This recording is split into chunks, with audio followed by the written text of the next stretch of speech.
I was totally fucking with now- you. Okay, here we go. Now we're on. Now we should get some peeps in the jam room. Hello, friends. Let's see how we're doing here. Bring this up a little bit. All right. Somebody in Periscope. We got people coming on to Facebooks. What's up, y'all? We have a delightful, delightful show. We're going to give it a minute here. Let everybody... Look at Austin. We're going to let everybody get kicking in the room here. But welcome. Is this Saturday? This is Saturday. This is Saturday. This is Saturday. Yeah, this is Saturday. And plus, I want to show off my fancy opening graphic. Where is this? Ladies and gentlemen, there we go. Carol, say hi in the There we chat room so go. we see Hi, you there. guys. Nelson, the Nail Zone. And, of course, the puppies. We got some puppies. All right. Nice. Noise. Okay. Well, we never, Saturdays are a little slow. So we're just gonna jump right in, baby. Ready? I am ready. Okay, turn that off. We go to main 3, 2, 1. Hello, everyone. Welcome to the revitalized Office of Doom, which you can't see because you're looking from the desk at me. But it's fancy. Except on your Facebook page, there's a picture. There's a Facebook page. Like of my picture. what we see when we're doing this. Yes, Yeah. what we see when we're doing this. Hello, everyone. Welcome, Dusty, Kim, David. Yes, it is a good flick. It is a schlochtastic, awesome flick. Dennis, hello, everyone. Hello, everyone, and welcome. It's been a while since we've been on. We took inauguration day off from Segal and Place because we didn't know what was going to happen. And it was a crapshoot, as they would say. Wild card. There was wild cards. There could have been wild cards involved. Yeah, but nobody got their gun and their badge taken and broken back down to traffic. Nobody got busted back down to traffic. However you say that. That's correct. I'll take your gun and your badge and I'll bust your ass down to traffic. That's my police sergeant voice. I hope you guys like it. Dusty, I'm with you. I agree. It is so bad it's good. It's pretty not good though. We're going to get into that. We're not going to spoil any of that right now. But okay, baby, are you ready? I am. We're going to start our audio version. And here we go. 3, 2, 1. This is StorySmack. This is episode 63 of StorySmack, a podcast about stories and storytellers in the world of pop culture. My name is A.B. Sigler. I can edit that. Audiobook narrator and founding partner at Empty Set Entertainment. And my name is Scott Sigler, #1 New York Times bestselling novelist, and I'm a man who truly understands the importance of making dramatic statements to the world. And we are lucky enough to have back with us again, Mr. Rob Otto. How are you, Rob? Guest screen. Hello, Rob. Hello, how are you doing? Good, how to are be you? back, and what is this? 2 story smacks in a row that it takes a bad movie that's actually good and talks about it, right? Yes, yes. I'm not sure. I'm going to defend this movie. I'm going to say it's not actually all that bad. Well, We're it gonna is get into definitely a child of its time. That's for No doubt sure. about it. That is for Dated, sure. Absolutely. That is for sure. Go ahead, baby. Intro this. All right. This week we are discussing Executive Decision. Scott, do you want to give me your movie guy synopsis? I do. Movie guy synopsis. Fossen pepper, Fossen. Wow. When terrorists hijack a plane traveling from Greece to Washington, D.C., U.S. Army Specialist David Grant and Lieutenant Colonel Austin Travis join forces to bring the plane to safety. While terrorists on board the plane claim they hijacked the plane to force U.S. government to release their leader, who was captured by military forces, David and Austin discover that the plane is carrying a bomb full of nerve gas to be released on Washington, D.C. Dum, dum, dum. We always like to open this up because it's always fun to look at the financials. Baby, tell me about the financials. Well, of I just this. said this, and this is going to be, we're going to talk a lot about this during the show, I think. This is also a product of its time. It cost $60 million to make back in 1996 when it was released. In today's dollars, that would have been $99.6 million. But it took in just shy of $122 million, adjusted for inflation to 2021. That's approximately $202 million. So, definitively speaking, this was a successful movie for the company, the production house that made it. Oh my God! Yeah, for sure. Wow! Yeah, it's also I'll go on record. Obviously, you have a different opinion. I'll go on record as saying I agree with Dusty. I think in the chat room who said it's so bad it's good. Yeah, it's worth watching. It's fun. There are some really gorgeous moments. I think the lead enemy, Nagi Hassan, is absolutely great. absolutely brilliant. We're gonna get into actor. him. Yeah, We're gonna get into absolutely everybody. brilliant actor. And of All right, course, I would I also do like to point out that we chose executive decision because it is a couple days after the president was inaugurated. Uh-huh. And then it turns out we picked a movie that the president doesn't even appear in. I So know. I know. I confused this with Air Force One. Yes. And I think what I did in my head was I combined executive decision with Air Force One and thought it was the same movie. I remember when Rob suggested, I'm like, that's so smart because of presidents and stuff. It's perfect. But there's some I forget what it's called, but there's some movie where like they storm the White House too. And in my head, there's two of those. that happened White in House. this film. There's one- Part of that happened in Olympus this film. has fallen. I think it's Olympus Has Fallen. And what? That has nothing to do with this movie either. Nothing to do with the president. Oh, right. The president's on vacation in this whole movie. Like, They we do, don't see him at all. they do mention the president. Well, now it's an They mention executive him, yeah. decision, and the president I would has also like to decide. point out that a lot of times before we start, A tells us what drink she is making, the two of you, and then Okay. I try to make the same drink. She forgot to do that, or I just sent in chose the to email. leave I me said out of the you. loop. No, in the email I sent Oh, yesterday, I Was said. it? sad he's left Okay, out of the then- What do I you got, said Rob? it's your choice. Let me know. Then I'm stupid, and what I did was I made an executive decision to make my drink that I was drinking back in 1996, a Tanqueray and tonic. Oh, so cheers. that's awesome. Cheers to you. Cheers. Yeah, normally, if you guys don't know this at home, we talk about it each week. Scott and I, when we got married, we were gifted a subscription to Shaker and Spoon. And when Rob joined as the Empty Set Movie Maven, we sent one to him so that we could sort of be sharing a drink. This week, we didn't do that. And for reasons that have nothing to do with the business or the movie making or whatever, Scott started drinking scotch a little bit early today. I figured, we'll do it next week. Troubles Scotch. troubles in the world of rock and roll. Rob, I would like to point out that this is scotch, which I had never had in 1996 my entire life. Yes. This good is point. something that came later in life. At the time, I would have been having like an MGD, would have Miller Jane Chapter, Bud Light, probably. And Rob is drinking a Tanqueray and tonic, which is a perfectly serviceable drink in 1996. It's a terrific, clean drink. All I right. was probably drinking Zima and Mountain Dew. Ooh, God. So All I'm right. At the not same going time? back. Oh, God. Yeah. All right. Well, I did once try to mix a Bud Light with a Faygo Red Pop. That did not work out very well. Let's go over the cast, ladies and gentlemen. What we're going to do here is we're going to go through the cast members, and we're all going to take turns talking about those cast members. Then we're going to get into the heated rivalry that took place between Kurt Russel and Steven Seagal, and all of the shit flinging that went on the set of this movie. This movie is amazing. It even got made. So much shit went down. Yeah, I do. My brother Jude is in the chat room, and he said he's not staying very long, so I just want to say I love you, Jude. All right. My man, Jude. And he also said that Air Force One makes him cry. Rob, lead us off and tell us about Kurt Russell, please. Yeah, Kurt Russell is the superstar that this movie got made around, and you will see, of course, the resemblance once I put my Kurt Russell you glasses do. on. Yeah, right? for I sure. mean, that's just It's frightening. That's It's just frightening. You have a better yeah, haircut, he though. was. Yeah, he was a star. He already made Escape from New York, The Thing, Silkwood, Big Trouble in Little China, Tequila Sunrise, Tango and Cash, Overboard. God, I what mean, a this star. guy was box Unbelievable. office gold. Yeah. Oh my goodness. And what a great by then, oh my goodness, what a varied actor. Like Silkwood and Tango and Cash, wildly different. And then you throw in like Overboard, and then you throw in Tombstone. Right? Yeah, I mean, well, he just- exactly.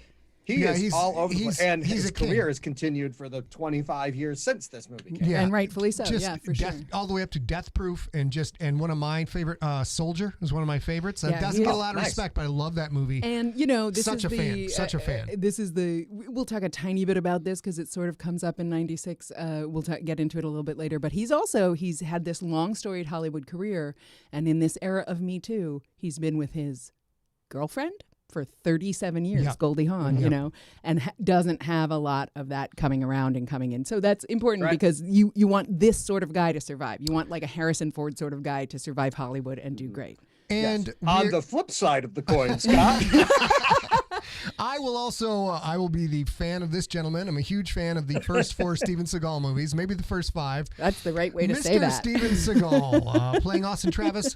He had already made Above the Law, Hard to Kill, Marked for Death, Out for Justice, which are all freaking fantastic. I love them. 2 Under Sieges and On Deadly Ground, not, quite so as fantastic. He isn't named in the opening credits. Steven Seagal barely has 2 minutes of screen time, which you guys have both told me this, and like I got to go back and rewatch this with a stopwatch. And then he, of course, spoilers. It's a lot of spoilers, ladies and gentlemen. You had your chance. Always spoilers. It's StorySmack. He gets his 2 minutes screen time, and he dies with a heroic one-liner. It's the first time in a movie where a Steven Seagal character gets killed. The name of Steven Seagal's character, Austin Travis, is derived from the city of Austin, Texas, which is located in Travis County. How was his performance received? Well, he received. This is unfair. This is so unjust. Go on. This is bull. Oh, He received a Razzie Award for Worst Supporting Actor for his what? A nomination. Oh, He wasn't even bad enough to get the award. He was so bad at being bad, he didn't win. He won a Razzie for Worst Supporting Actor for his performance in film, but lost to Marlon Brando for The Island of Dr. Moreau. That's pretty impressive. And then, it's an honor just to be nominated. This is Steven Seagal now. Yeah. I need to trim my beard into a Steven Seagal beard. No, you don't. Or a monkey tail, which a lot of your fans were asking for. I'll just tell you guys, no monkey. I mean, it's his face. He can do whatever he wants, but I'm pretty sure he's not going to choose a monkey tail.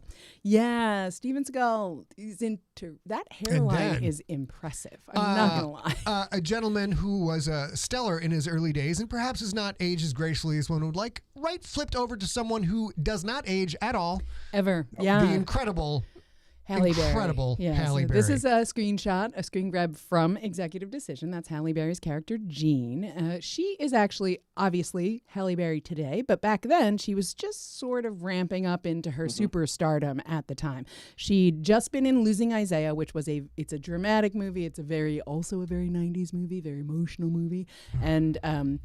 And her best work, I think, obviously Monsters Ball is ahead of Executive Decision. It's a few years down the line. I think her Bond moment is ahead of is further down the timeline than this. But she actually had refused this part at first. Her up and coming star was up and coming, and she was like, you know what, I'm not going to be a flight attendant. And they were like, cool, we'll give you $1 million. And she's like, you know what, let me rethink this. I will be a flight attendant. I'm gonna make that outfit look good for $1 million. And it's her first $1 million, which is it's a huge check mark in her Hollywood career and also in careers of, this is a not star. It's a starring role, but it's not one of the stars, one of the protagonists or the villain, and she gets paid $1 million for it. And that, rising tide raises all ships. Yes. So I'm all in for that. And then A wants to. I have to do it. I have to. A made. God damn it, Rob already stole the line. A made an executive decision. It's not funny anymore. So if you guys are listening or watching along, we tend to rotate through talking about the stars and the box office and whatever, and then we have a free-form conversation. But I could not allow,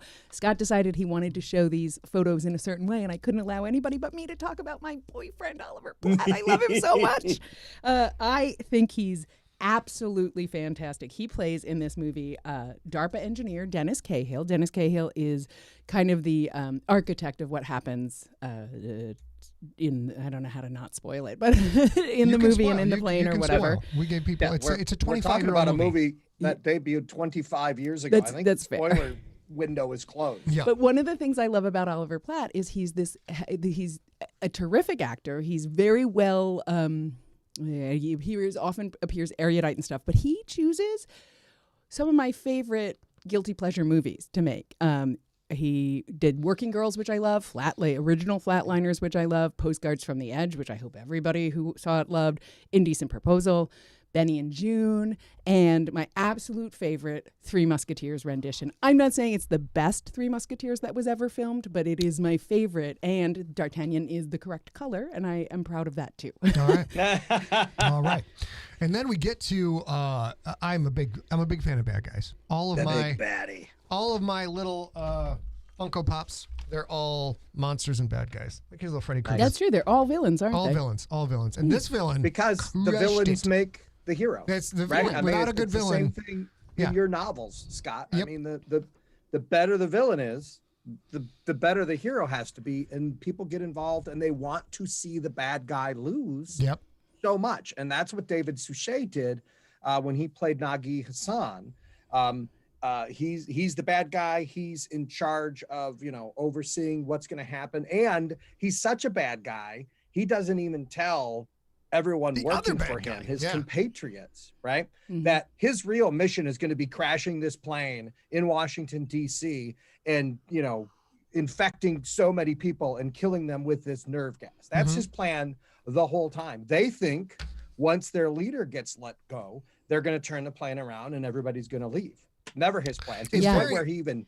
It's very Die Hard-esque in that regard, where the bad guy sets up a whole, this whole, what's the word I'm looking for? Milieu? This whole fake story about what he's really trying to do, and lets all the police and lets the government know. A red herring? And then he's sliding in under the fence because he's a wild card and he's going to do a whole different thing. But he made an executive decision. God damn it. Nice. Also, I will say David Suchet as this character is never what we tend to see now in these, big good versus big bad movies. He is never, he's always ruthless, but never obvious.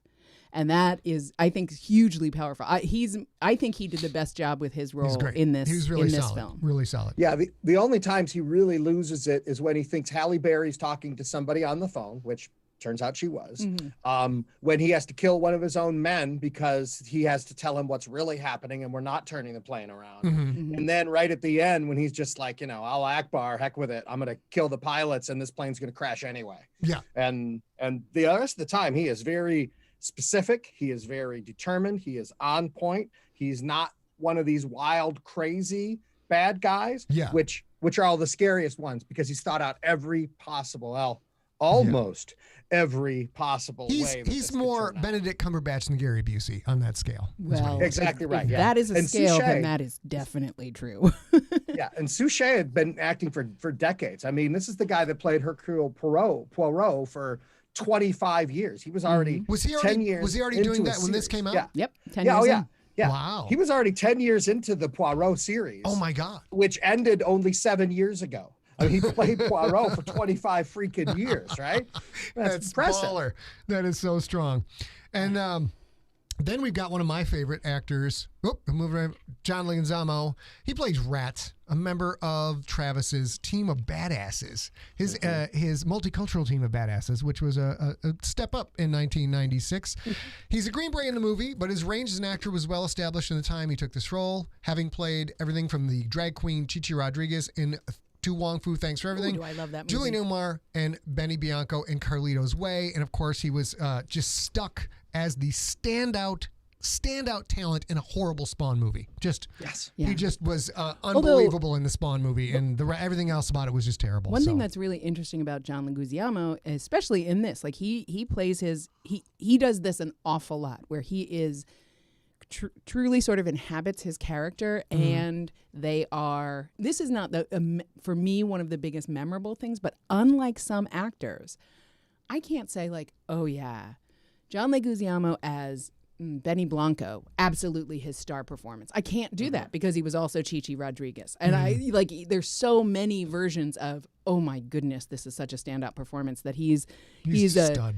Like a lifelong dyed-in-the-wool actor, Philip Seymour Hoffman-esque kind of guy who did not lose some of it. Well, Philip Seymour Hoffman lost himself, but he didn't get into the Hollywood thing. He's just a good, strong, solid actor. And as we move forward with the show, we have a lot of comments from John, and they are very funny. We're going to get into that all. Yeah. And I also think part of it is that he's seen as a comedic side, right? Yeah, always. He's got the best one-liners, which again we will talk about coming up in a little while as well. But I think the fact that people saw him as more of a comic relief rather than a leading man certainly didn't help him get past that role. But what I like is that he comes in as the military guy who's not supposed to be in charge, but because of the circumstance has to be in charge. And his thing is always, well, I guess we're just going to storm the cabin and try to kill as many of them as possible. Yep. And he has to keep getting talked off the ledge of that. And guess what happened? He's just as suicidal as the terrorists. He's like, one thing, I don't care if I die doing my one thing, I'm going to do it. Exactly right. Yeah. But he's smart enough to listen and let other people's ideas try out, knowing that worst case scenario, we're going to storm the cabin and start shooting people. Yeah, and it's interesting because at the time, I believe even at the time that this movie came out, but certainly in the 80s and 90s, or maybe early 90s, the Army's go-to advertisement was an army of one. And I'm an Army brat. And my mom and my stepdad and my brother all served in the Army admirably, and I was super mad about the idea that there's a flippin' army of one, because that literally is the antithesis of what the Army's about. The Army is about, I'm going to train you to say how high when I say jump, and already be getting ready to jump when you ask how high. It is about following orders, and he does that in his role. He's supposed to be a Green Beret, I think, in this, right? Yeah. And and he does that so well, and that is truly the way the Army actually works. Like, he wants to do a thing. He wants to fuck around and find out, but he's willing to do the thing. And then when he gets talked down, he's like, all right, fine. All right, let's move on to another member of Austin's team. This is the best picture I could find for Joe Morton. Oh, Cappy. Rob, you can't see this, but Cappy is duct taped to a backboard in this picture. Yes, That's, Cappy had a that's rough- the only one we could find. Rough movie. Which again, as a sergeant, he would have been someone that probably, and one of the older members of the LTC team, he probably would have been in charge, right? Yep. Something's happened. But Cappy breaks his back on the way into the plane.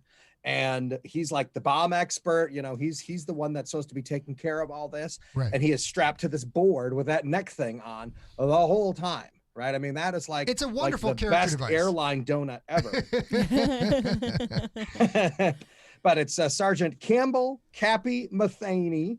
And he actually ends up still helping you being able to use his brain, even though he can't use his body. He helps the guy from DARPA. He helps, what was his character? Cahill. Cahill. Thank you Yeah. very much. Helps him end up dismantling the bomb.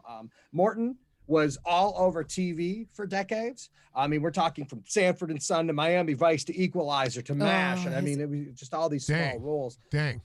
And he got some movie stuff. He was the lead scientist in Terminator 2. Oh, right? yeah, that's right. I forgot about that. Holy and then he shit. goes on to much bigger television roles in Scandal, in God Friended Me, which is still on TV right now. So he has come into his own as a leading actor rather than one of the side guys, which is what he was back in the 90s. And what I'm sort of seeing here, I know we're moving on shortly, but what I'm sort of seeing here is quite a lot of these characters or these actors, especially the men are, well, there's mostly men, but they're all people who are the thing that I said about Kurt Russell.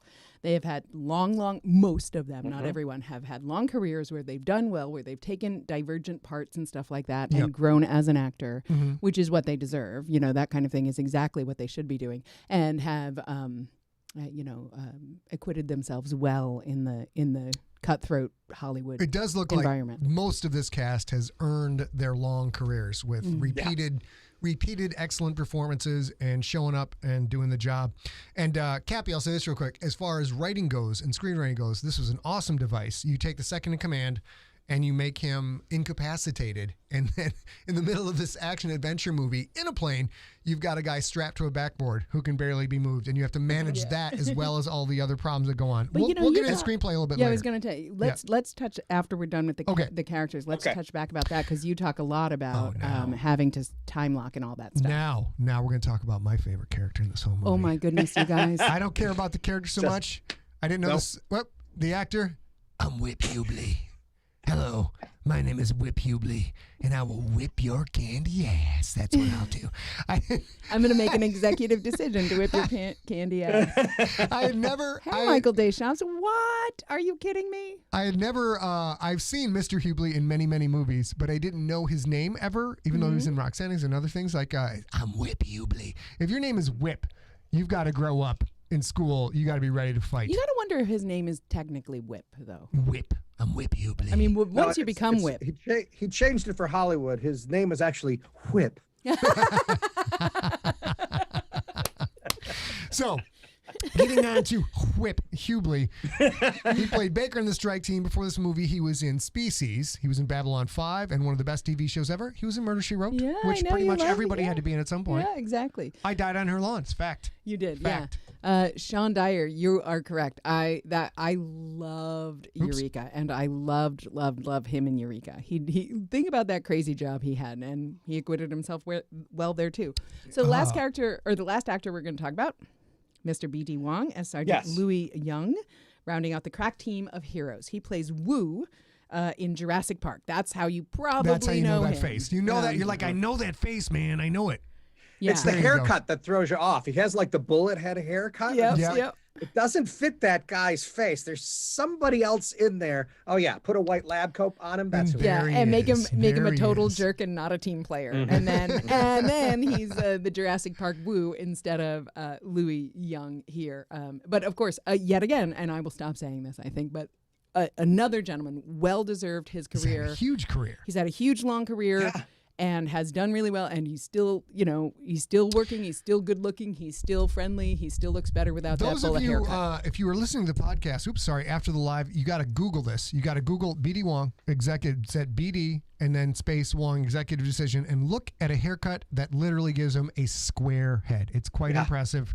He's an actual square guy, and then he's a blockhead. He's a blockhead. He's a blockhead, and then you move on to his more traditional regular look, and he's got that swoopy, luxurious hair. So now that we're done with the characters, yes. I wonder if you'd be willing to talk a little bit about one of your problems as a creator that we talk about all the time is you having to do a time lock and manage the number of characters. And I know a lot of the people listening, and I don't want you to ruin this, but a lot of the people listening are quite right now listening to Fitzroy. Mm-hmm. And we talked about this a whole lot, where you have precise military action that you need to have, all that stuff, and you need to make it a reasonably lengthed thing. Well, this, I'll discuss that in the context of this film. This film, the screenwriting is very taut, and they do a great job with what's called both option locks and time locks. Those are the two driving forces of any story.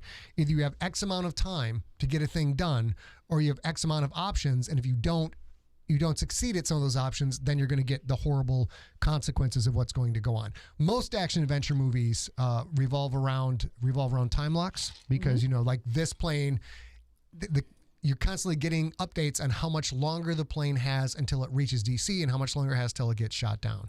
And in Fitzroy, there are both option locks and time locks. But this movie does a good job of that.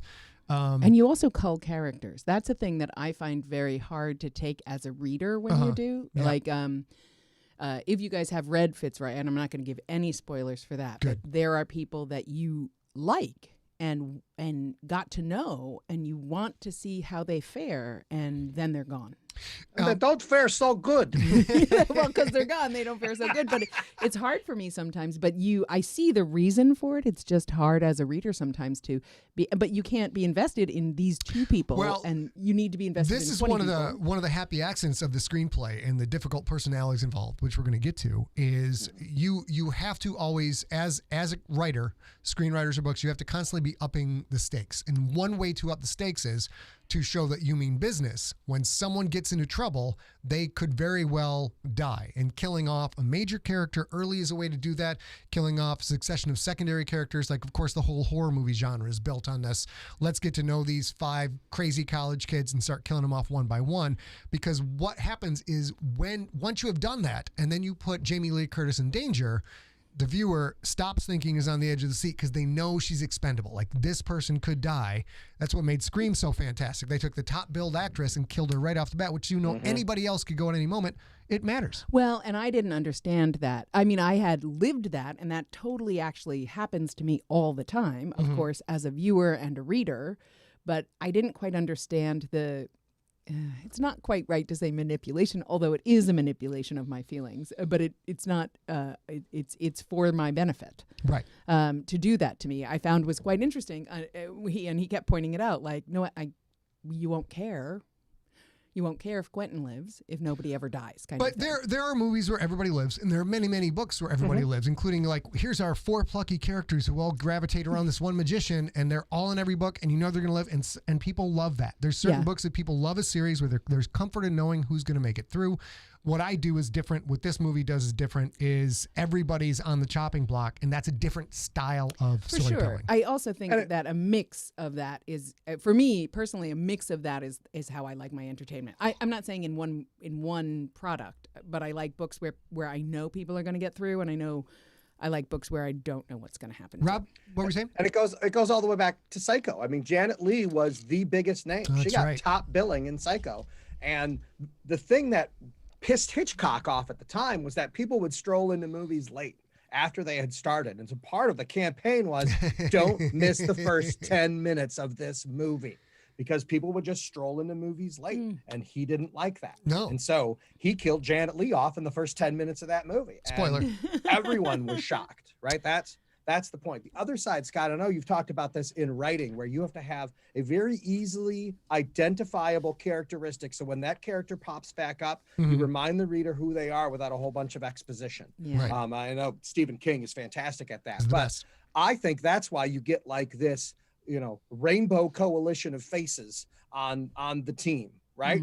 I mean, the black guy, the white guy, the Hispanic guy, the Asian guy, right? And so Baker and Louis don't really have a lot of lines. There's not a lot of character built up with them. But every time you see them, you know who they are because they look different than everybody else. If you just put in a bunch of, 6 red-blooded Aryan looking army guys in there, you're going to have trouble distinguishing. It's hard to see at a glance who is who, and that's one thing they did a very good job in this movie. Is in a group shot, in a dark shot, you can easily identify which character is which. Yeah, and I also think there's at least in my experience as a receiver of entertainment, a consumer of entertainment, there's also something to be said for watching 3 people go, like watching the Goonies go through everything they go through together, that their relationship is super important. But knowing that, these are colleagues, you want to sort of see things go well and go poorly and change and things like that. And I think we get that in this movie too. I'll say one last thing, then we're going to get back to executive decision. I have worked in the past on a World War II screenplay, and one of the problems with World War II is you're writing about the American doughboys in World War II. It's basically a bunch of white dudes. And then you have to do things in the script, like you have to give a visual identifier on their uniform or their gear. This guy's got the cross bandoleros. This is the guy carrying the heavy machine gun. So when you see them, you can tell who is who because they all look alike. Yeah, and when you were working on that screenplay, we were also watching other sort of smaller budget military things, and some of those movies had non-historically accurate actors playing some of the roles. Meaning specifically, there was a platoon, Overlord, and there was a platoon that had white and black and Asian people in it, and we. Literally, like you guys right now are, when you watch TV, you're like, why are these people not wearing masks? We did the same thing. We were like, wait a minute, this feels like this is unfair. This is not how that war was. That one African-American gentleman, this is unfair. That kind of thing, because it didn't exist back then and we don't have a historical record of it back then. And it's an interesting thing to have to overcome. Let's get back to executive decision. Now, Rob, the most important thing about this movie, in my opinion, is the feud, the difficulties between Segal and Kurt Russell. Tell us about that. And here's the dealio. It's stories have come out on both sides of this. Like the feud was the reason that Steven Seagal gets killed early, or he was always supposed to get killed early, and he's just an ass, so there was a feud. And from everything I've been able to gather together, I think the second thing is correct. Like the very first script had Austin Travis dying exactly how Steven Seagal dies in this movie. Oh, okay. And it's Okay. So, I mean, the argument was that maybe what happened was Seagal was supposed to be a big star in this opposite Kurt Russell, and Kurt Russell and Steven Seagal did not get along. I mean, they were the 2 big stars coming in. Kurt Russell, I guarantee, thought, listen, this might be an action movie, but it's not a Steven Seagal action type movie, right? I mean, this has scripts and characters and words and things. It's not all just punchy. Words. So, anybody see Richie? So I guarantee he probably came in with an attitude, and Seagal came in as he did every time he was on set. This is my movie, right? Wow. And he has no sense of humor, apparently, and it comes out later that he's quite a misogynist and doesn't treat the female sex all that great as it stands as well. And so that's the issue, and that's what you start thinking might have happened. But the original script had him dying before he ever got on the main airplane. Rob, question. I don't know the answer to this. Maybe you don't either. But when you get Steven Seagal in the movie and it becomes apparent he's going to die one way or another early on in the movie, is the opening action sequence, was that added so Steven Seagal could do what Steven Seagal does, which is, take on 3 guys with a knife while you got 4 guys in your squad with automatic weapons just hanging out close by? Was that added? I bet it was rewritten. I think the idea is to show how well this squad works together on their own, and they don't need any other extra people helping them out because they've got everything down. They know each other's moves. They're together. This is a great squad, very efficient. Now, since it was Steven Seagal, I imagine he said, well, yeah, make sure at some point I'm taking on 4 guys and don't have a gun on me. Because, you know, I'm only, you know, the leader of an army brigade, but I don't have a weapon on me because that would be silly. But isn't this also so that he has the failure behind him, right? Because they don't. Yes. That's also one of the plot devices there. But I think the shininess of Seagal not having a weapon and being a badass anyway might be his. But when you first see this movie, you assume he's going to be doing that shit for the next 90 minutes. Yes. Yeah, exactly. Right? You don't realize that that's the only time you're going to see him like that. And yes, the plot point is because you always have to have some sort of tension between the expert that they bring into the already existing unit. And it was faulty intelligence by Dr. Grant, played by Kurt Russell, that led Seagal and his team there where one of their guys died. Right. And so that automatic tension is built between Kurt Russell and Steven Seagal. Is there any known history between these two guys before this movie that they did? Because they were both box office titans at making a shit ton of money for everybody. Yeah, the actors. Is there any backstory to this, or just not that I know of, unless they had words through the press? You know, I mean, if one of Seagal's movies did good and knocked Kurt's movie out of the top spot, did someone ask him about Seagal and he had made some offhanded comment that pissed Seagal off? I don't know, but keep in mind, it takes very little to piss Steven Seagal off. This is from from Leguizamo's autobiography. He talks about.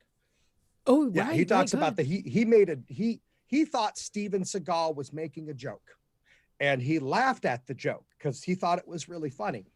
Turns out Steven Seagal wasn't making a joke. He was being serious and did not take kindly to John Leguizamo making fun of him and laughing at him. Yeah. So he elbowed him into the wall. Oh my goodness. So it might not have taken much from Kurt Russell to piss Steven Seagal off, is all I'm saying. Although I do remember that there were rumors that part of the reason that Kurt Russell eventually accepted this role was that Steven Seagal's role was short-lived because of... Maybe. And this is rumor, but because his Steven Seagal's ex-wife was coming out with some... indication that he was like a tell-all kind of thing. Yeah, that he was somewhat abusive in their marriage, or at least had an abusive moment in their marriage, and so Kurt Russell was a little bit hesitant, but then doesn't. This is interesting. Long, so. The face of Steven Seagal was added on Indonesian, German, and Dutch cinema posters and VHS covers to attract more viewers, as he was quite popular there at the time. So that's the image you used, Scott. Yeah, that had Seagal on one side and Kurt Russell on the other. That's not the American poster. The American poster only had Kurt Russell. Wow. So it was because and why he wasn't even mentioned in the opening credit scroll, right? Because it was kind of like Warner Brothers didn't want to fool anybody into thinking this is a Steven Seagal movie. Apparently, they don't give a crap if you're European or Asian if they fool you into going to a movie. So. But it was still good. It's still good from a screenwriting point of view and holding the audience on the edge of their seat. Like once you watch Steven effing Seagal die early, you know that Rat and Cappy, everybody else is on the bubble, which is kind of weird when you think about how few casualties there are in the crew for the rest of the movie. Well, and how inconsequential Austin Travis is to this movie. I know he's the guy who puts them all on that plane, and he specifically is the guy who puts David Grant on that plane. Yeah. And puts Cahill on that plane. Yeah, and neither one of them was ever supposed to enter the plane. It was Seagal that got them up there. So other than that, Austin Travis doesn't really matter to this movie so much, except it's the first time he dies. But one of the best death scenes when the plane has to break out and you just see Steven Seagal's body fly off into space. Okay, that's pretty damn cool. I had to rewind that and watch it again. It's ridiculous, but good. Go, baby, throw another one in there. So going back to the John Leguizamo, Steven Seagal, there's this idea that when the lieutenant colonel dies early, that it's Rat's character kind of expands to take some of that, like I don't know how to, like, this sort of brute army dude role, and that gets a little bit bigger, which is kind of interesting in itself, because I think those two actors play an Army Green Beret quite differently. Yeah, absolutely. No doubt that they had different characters, and that was part of the thought as well, that maybe Rat's role grew bigger when they decided to get rid of Steven Seagal. And there's But also it was got to be always, something when Rat was always supposed to be the guy taking over the platoon. I have such a hard time pronouncing John's last name. Leguizamo? Leguizamo. Leguizamo. He's also Leguizamo. I gotta think, once you get that dude on the set and start acting, you're like, okay, we got to get this guy more screen time. He's just awesome. So that had to be part of it too. What I would like to discuss real quick, if we may, is did anybody notice that it was Oceanic Air? It was Oceanic Airlines was the flight, and I was like, oh snap, that's like Lost. So then I go to look it up. This is fun. I'll make this as quick as possible. Oceanic Air, because shocker, airlines don't like movies where Delta Airlines crash into the Potomac. Yeah, that's not a big thing. Northwest does not like to see a terrorist bomb shatter the fuselage. They don't like that. So what they do is there is this running joke in Hollywood, or this running device where Oceanic Airlines, if you got to blow up a plane, you call Oceanic Airlines. Of course, it was huge in Lost. That's where it became big. Yeah. It's also been in, let's see, TV. Here we go. Alias, Castle in Plain Sight, Colony. It's in Chuck versus the Helicopter. Wow. It's in Crossing Jordan, Diagnosis Murder, Flash Forward, all the planes falling out of the sky in Flash Forward. It's in Flipper, Fringe. It's in Future frickin' Rama. It's in Futurama. The Goldbergs, like 4 episodes of The Goldbergs. Grey's Anatomy, LAX, Once Upon a Time, The Pretender, Pushing Daisies, The Strain, Transformers, Cybertron, Inferno. That's the Transformers. White Collar, X-Files, 0 Hour, and then it's also in video games, Dead Island, The Wolf Among Us, I can't even pronounce that one. And then there's reused footage. So they've got all the stock footage, which they then sell off to shows like After the Sunset of Film, Category 6, The Day of Destruction, JAG, Diagnosis Murder, Panic in the Skies, A War at Home. It's incredible. So like there's this whole fake airline that is now, that's what you fly when you're in Hollywood. You fly Oceanic. It's an Alan Smithy airline. Tell them what it yes. So if you guys don't know, presented by Alan Smithy. Yeah, if you guys don't know Alan Smithy, Howard, I know you're in the chat room and you totally know this. And Spencer Adams, good afternoon to you as well. Alan Smithy, during the McCarthyism era, Alan Smithy became what people who were doing films that they weren't supposed to be doing, they started to use Alan Smithy as their credit and their title so that they wouldn't be associated. Did it then change into I don't want to be associated with this horrible movie? Yes. Yeah, that's how it started, and that's where it became. Rob, I don't like what they did to my movie, so I'm going to take my name off. Just say it was produced by Alan Smithy. Here's the best part. This is so meta, it hurts, right? There's a movie called an Alan Smithy film. Okay. It's about a character who is actually named Alan Smithy, and everybody thinks he directed all these awful movies, but he didn't. That's just his name. Oh my God, but that's great. The producer of the movie, an Alan Smithy film, didn't like the way it turned out, so that movie is produced by Alan Smithy. I did not realize that was on purpose. I thought that was a joke. That's wonderful. And then A explains this to me while we're watching Executive Decision. And I'm like, oh, like the Broccolis in the James Bond movie. That's another fake family name. Turns out the Broccolis is a real freaking family name. Yes. I might even pronounce it broccoli, but hey, whatever, man. Also that. And you know what? Our friend Howard in Portland is absolutely like probably just spit his tea all over his keyboard. Like, are you kidding me? Really? Yeah, that's the truth. All right, so now we are. Let's go over some more of the minutia of this movie. First of all, I'd like to point out that Whip Hubly was in Top Gun. Yes, he was. So yes, he got to Hollywood. say he was Hollywood in Top Gun. Mm-hmm. So he's the one who got to say, no wait, was he? He wasn't Slider. He was Hollywood? No, he wasn't Slider. He was Hollywood.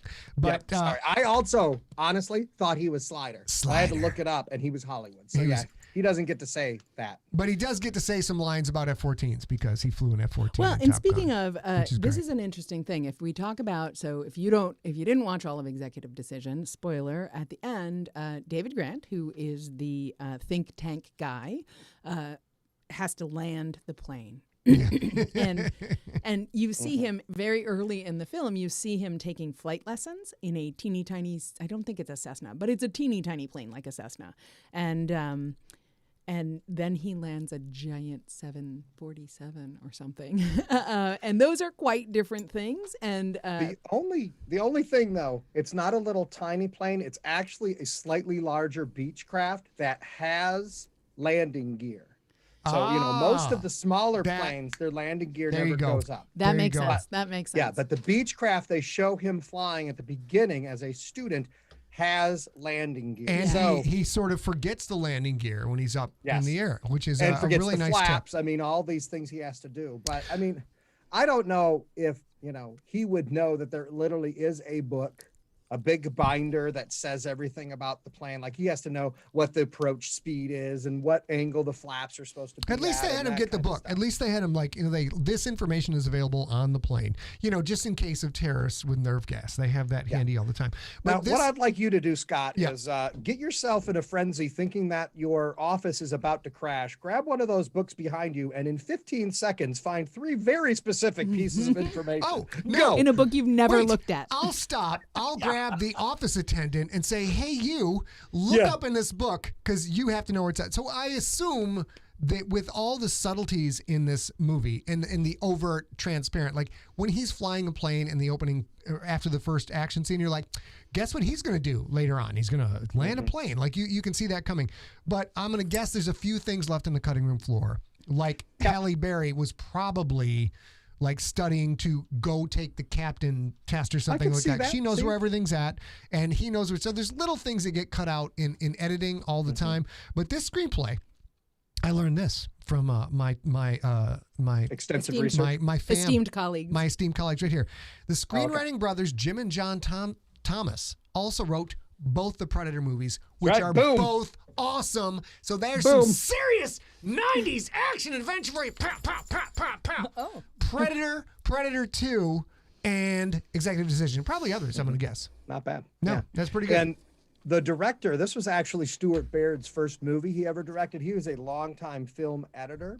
He goes on to direct only 2 more films, U.S. Marshals and Star Trek Nemesis. And then doesn't direct again. But he continues film editing, to which he just edited like the last 2 Bond movies. He's the editor. He started out, one of his first films, he edited the first Superman movie. So he's had a long and distinguished career. Long and distinguished. And you have to wonder if he if he just preferred, like, that's a weird thing. Well, I mean, it's not like these movies did poorly. But the director, no, they didn't. The director is it's a lot like being a coach in the NFL. Like that's all your whole life is that and nothing but that. And I don't think editor has the same kind of demand. First of all, everything's on tape. So you're dealing with studios and you're dealing with a director and dealing with screenwriters. You're not dealing with Steven Seagal. You're not dealing with Kurt Russell being mad at Steven Seagal. And I imagine if you like that kind of chaos, then you want to be the director. If you're not into that kind of chaos, you're like, dude, I don't need this. I got FU money. I'm out. Maybe.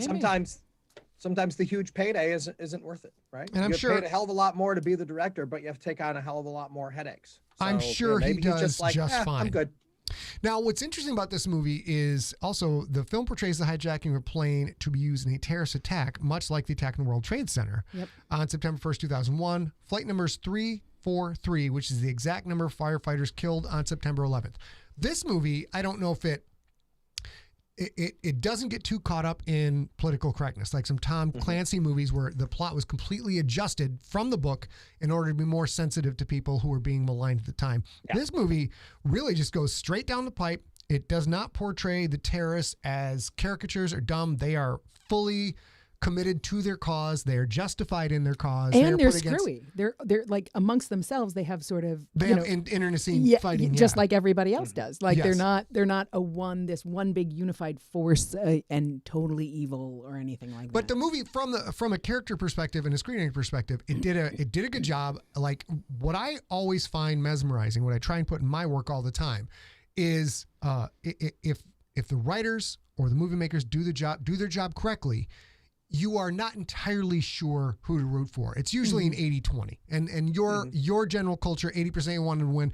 But if 20% he's like, oh God, those guys are trying so hard. Or those guys believe in what they're doing so much. And if you get that 20%, that's when you have people just ripping through the pages, rewinding scenes. It's a skill set, and they did a very good job with it. My favorite my favorite note that my esteemed colleague Rob Otto shared with us is this one. In the aftermath of 9/11, which Scott just brought up, it has become official and very highly publicized U.S. policy that a plane is liable to be shot out of the sky if it is even suspected of being hijacked by suicide bombers. Never mind suicide bombers who have a weapon of mass destruction also on board. So I think you might be right, Rob. If something like this happened in real life today, we'd never have a movie. They'd be shot down before they this movie would have been over before Steven Seagal ever got anywhere near that plane. This movie. Oh, hey, look. Hey, there's a hijacked plane. F-14s. Okay, see you later. Let's go back to dinner.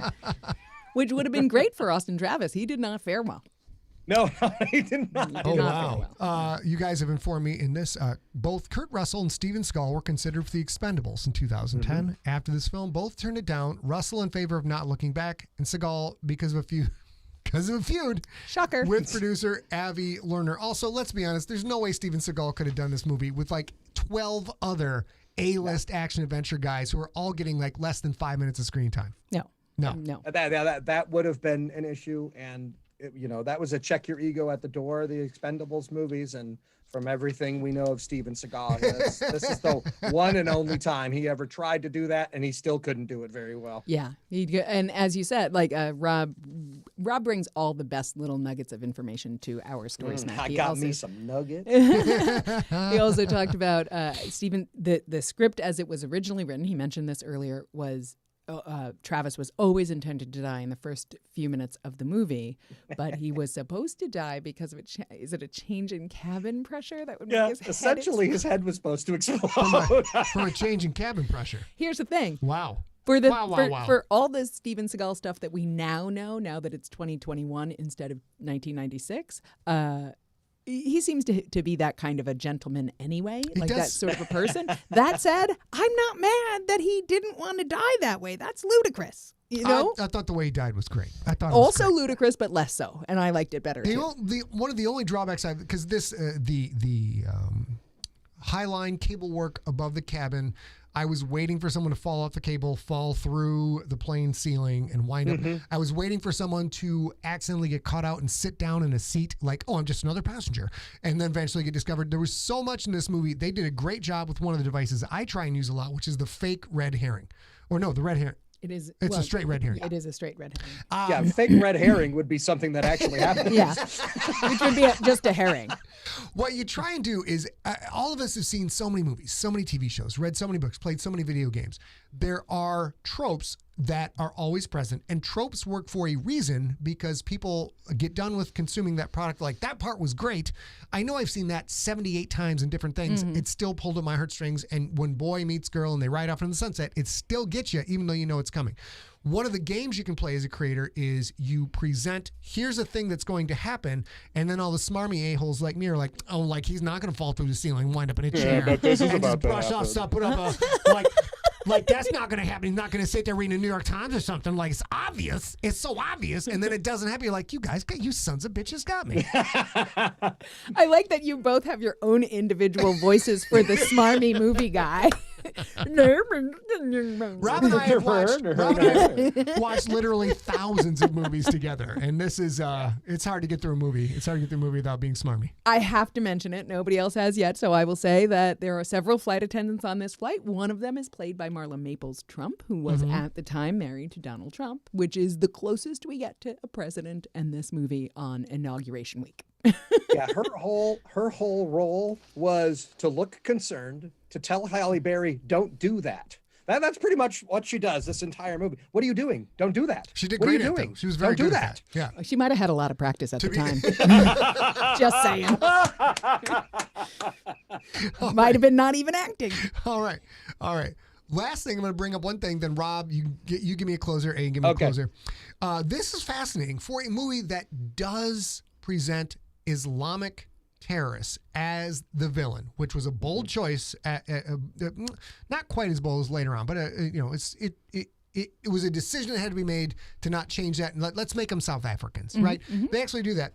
And it plays very well. And then in the original 96 release, Nagi-san refers to Westerners as infidels. In the digital release post 9/11, he refers to them as enemies. Original lip motion can be seen as of 2019 on Netflix. That's crazy. It is a group of people who believe in their cause, their Islamic cause, so much they're willing to die to forward the cause. They're willing to do all this stuff. And the thing that they change is the word infidels to enemies. That's bonkers, isn't it? Like, what's the difference at this point? The whole movie is about this. Oddly enough, I watched it on Amazon Prime, and it used the word infidel. It did not use the digitally edited audio. So I don't know. George Beck, I'm not sure if you were here earlier, but yes, we agree. David Suchet was an amazing villain, and he did. I think he had the most nuanced performance in this. He's awesome. Movie. What a great bad guy. And you know, it's really nice. What I like about this is one movie. Like I said, I am definitely still in the so bad it's good camp, but individually, I think so many of the people who came and acted in this movie and performed in this movie had this insane script with an insane several plot points. We're going to cry, whatever.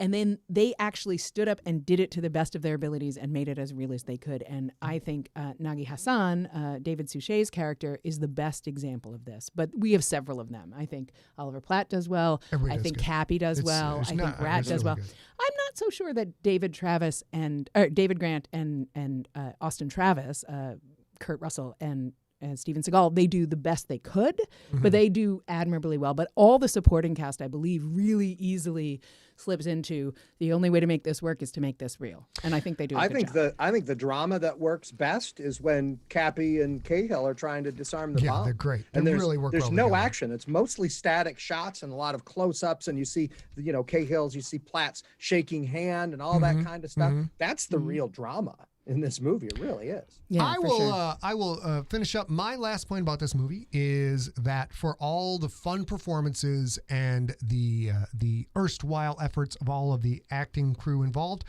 it's all of the moving parts of the puzzle piece of an action adventure screenplay that they managed to still write a taut screenplay that has all of these things going on and all these different threads coming together at the end and all these subtleties, and they're obvious, but they're there.